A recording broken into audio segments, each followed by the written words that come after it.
तो हेलो दोस्तों, कैसे हैं आप लोग। उम्मीद करते हैं अच्छे ही होंगे। पिछले लेक्चर में हम लोग 30 क्वेश्चन देख चुके हैं। अब अगला 30 क्वेश्चन हम लोग देखने वाले हैं माइक्रोबायोलॉजी का।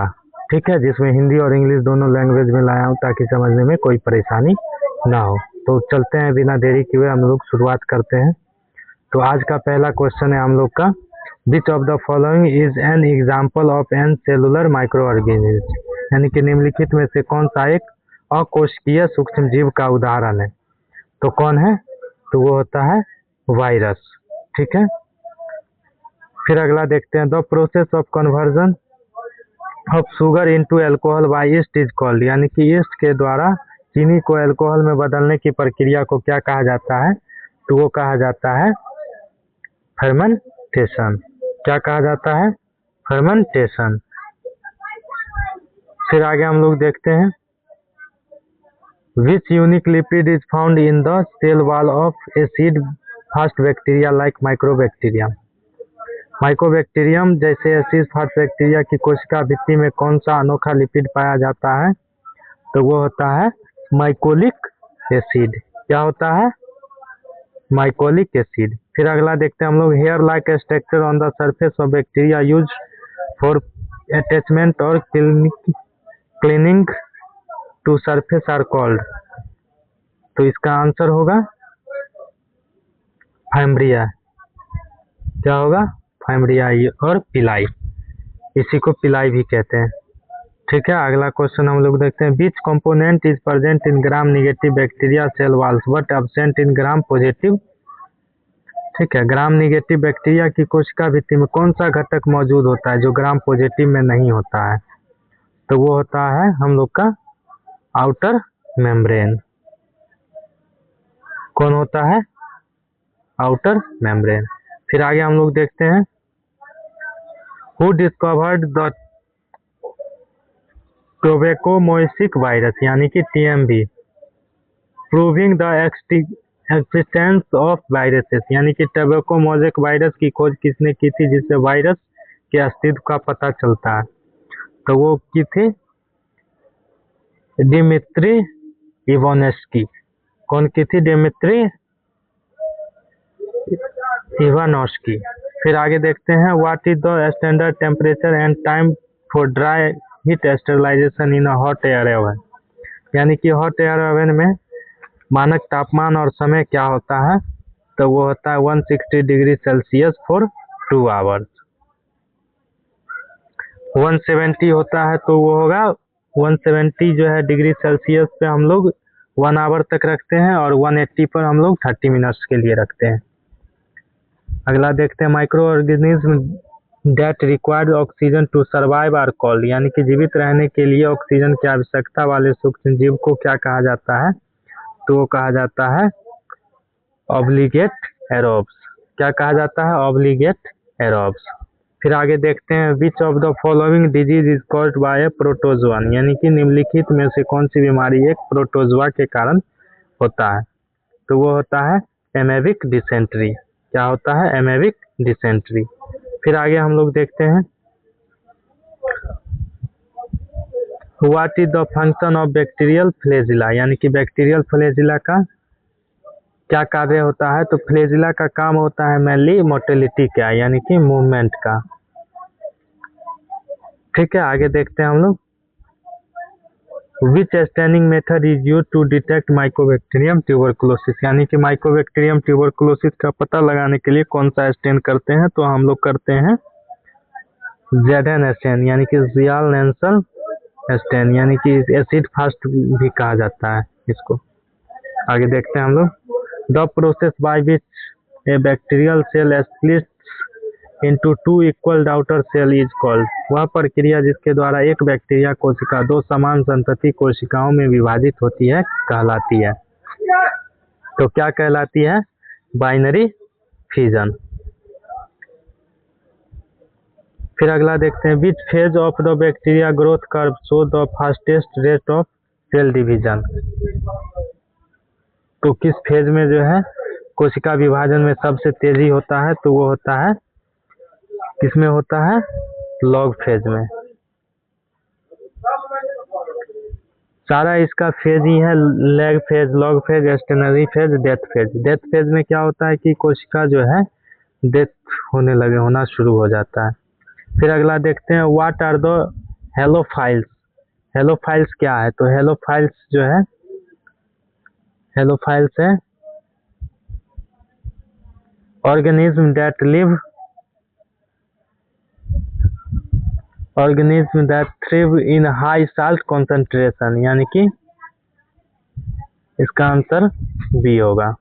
अगला देखते हैं, Robert Koch formulated Koch postulates to link specific microbe to specific, यानी कि रॉबर्ट कोच ने विशिष्ट रोगाणुओं को विशिष्ट किससे जोड़ने के लिए कोच के पोस्टुलेट्स तैयार किए थे? तो वो किए थे डिजीजेस के लिए।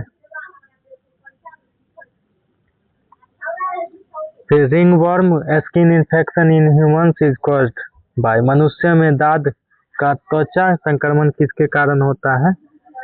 तो किसके कारण होता है? तो वो होता है किसके कारण? फंगी के कारण। Which antibody is found in abundance in colostrum, यानी कि कोलोस्ट्रम, माँ के पहले दूध में कौन सा एंटीबॉडी प्रचुर मात्रा में पाया जाता है? तो कौन सा पाया जाता है?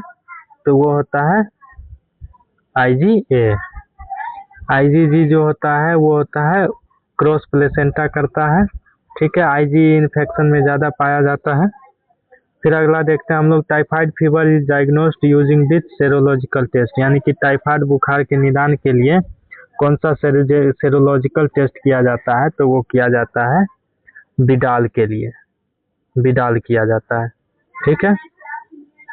आगे देखते हैं हम लोग, what is the genetic material of most bacteriophage, यानी कि अधिकांश बैक्टीरियोफेज की आनुवांशिक सामग्री क्या होती है? तो वो होती है डबल स्टैंडर्ड DNA। क्या होती है?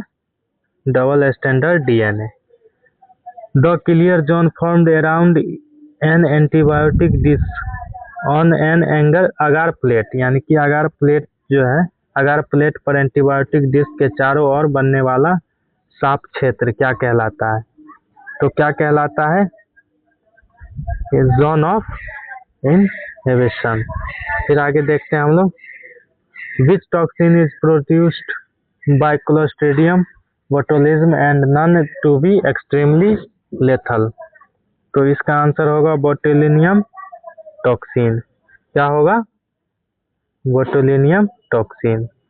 फिर आगे हम लोग देखते हैं, the microbial process use to clean up polluted environments like oil spills is called, प्रदूषित वातावरण को साफ करने के लिए उपयोग की जाने वाली सूक्ष्मजीव प्रक्रिया को क्या कहा जाता है? तो क्या कहा जाता है? बायोमेडिएशन। क्या कहा जाता है? बायोमेडिएशन।